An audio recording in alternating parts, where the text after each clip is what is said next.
Hello friends, मेरा नाम doctor गौरव चावला है। मैं director and head of GI sciences Kanpur medical centre Kanpur से आपसे बात कर रहा हूँ।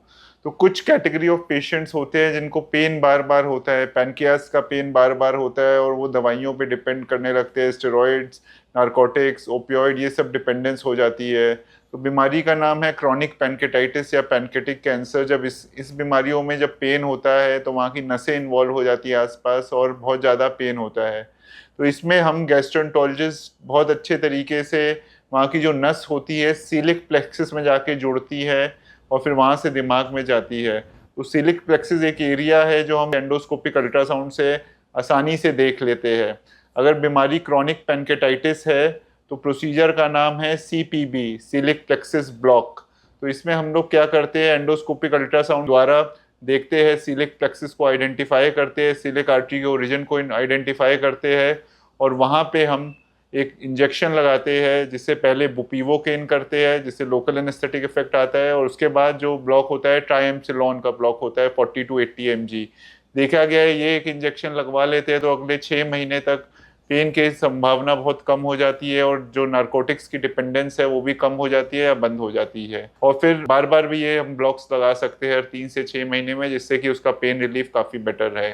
अगर न्यूरोलाइसिस करनी हो पेशेंट को, पैनकेटिक कैंसर है, कहीं फैला नहीं हुआ है आसपास और लोकल है और उसे दर्द बहुत हो रहा है, पेट में दर्द आराम ही नहीं हो रहा है, तो ये सीलिक प्लेक्सिस न्यूरोलाइसिस का प्रोसीजर है जिसमें हम लोग नर्व को एब्लेट कर देते हैं, उसको न्यूरोलाइसिस कर देते हैं।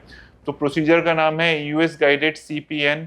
इसमें हम लोग पहले तो बुपीवोकेन लोकल एनेस्थेटिक लगाते हैं 10-20 ml 0.25 to 0.5% और उसके बाद हम क्या करते हैं, एब्सोल्यूट अल्कोहल इंजेक्ट करते हैं 20 ml वहाँ पे। तो एब्सोल्यूट अल्कोहल जब इंजेक्ट करते हैं तो पेशेंट को उस वक्त हल्का सा पेन होता है लेकिन पूरी न्यूरोलाइसिस, पूरी नर्व एंडिंग्स लाइज हो जाती है और देखा गया है कि लॉन्ग लास्टिंग रहता है और इफेक्ट जो देखा गया है 50 to 90% सक्सेस रहता है अगले 6 महीने से साल भर तक।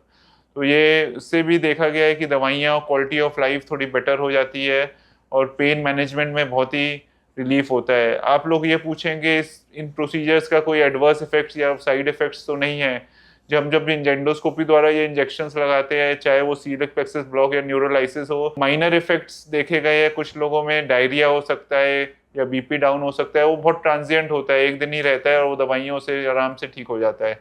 जो मेजर इफेक्ट्स देखा गया है वो देखा गया है 1% से कम लोगों में कभी कभी कुछ कुछ मेजर साइड इफेक्ट्स हो सकते हैं, जिसमें कि पैरापेरेसिस, एब्सेस बन सकती है, पेट की वॉल में थोड़ा सा परफोरेशन हो सकता है। तो वो सब तब होता है जब इंजेक्शन ठीक जगह पे ना लगाओ और उसके भी साइड इफेक्ट के चांस 1% से भी कम है।